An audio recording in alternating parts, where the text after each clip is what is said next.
Magandang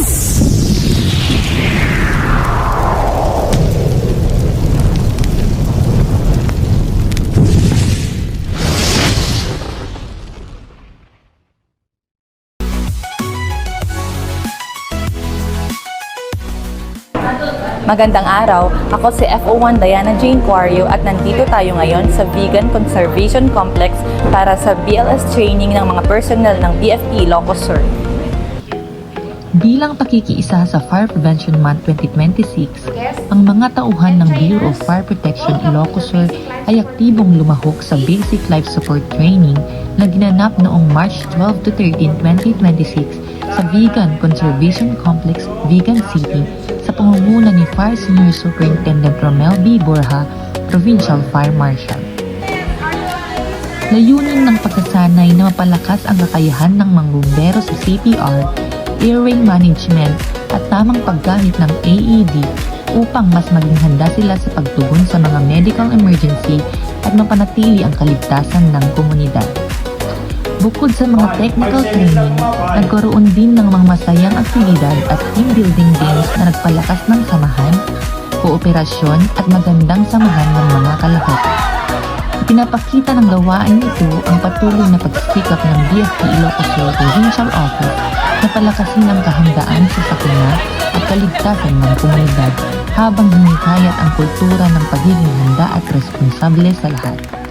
Narito ang panayam natin kay Sir Ralph Marion Carabin, isa sa mga lecturer sa BLS training.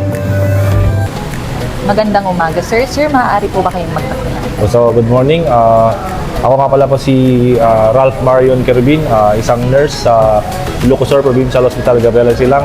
At isa rin po akong trainer ng Basic Life Support at Standard First Aid Training under the Department of Health. So, nag-training po kami para maging trainer sa Department of Health. So, good morning po and happy Fire Prevention Month po.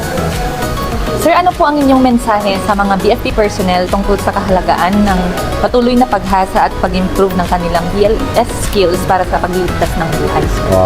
Thank you, ma'am.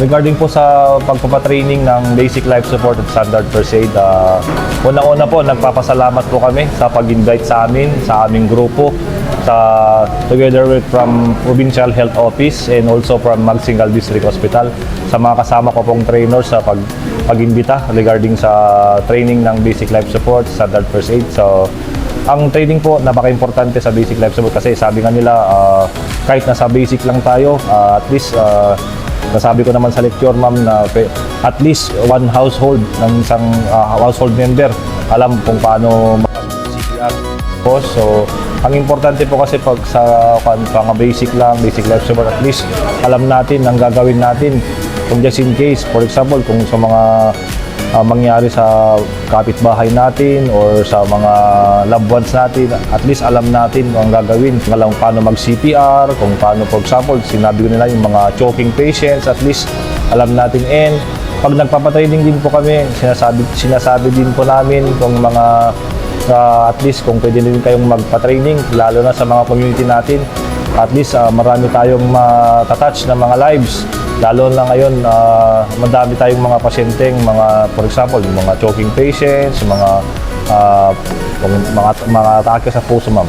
Salamat Sir Ralph Marion Carabin ng Ilocos Sur Provincial Hospital Gabriela Silang at ng Department of Health Region 1 Corps of Trainers sa mga mahahalagang impormasyon at naway laging mas maging handa at mapaigting ng ating mga kawani ng bumbero ang pagliligtas ng buhay sa bawat emergencies na kanilang makakaharap at mapalakas ang pagtutulungan sa Provincial Health Service at Provincial EMT ng DOH at ng BFP EMS para sa ating serbisyo publiko.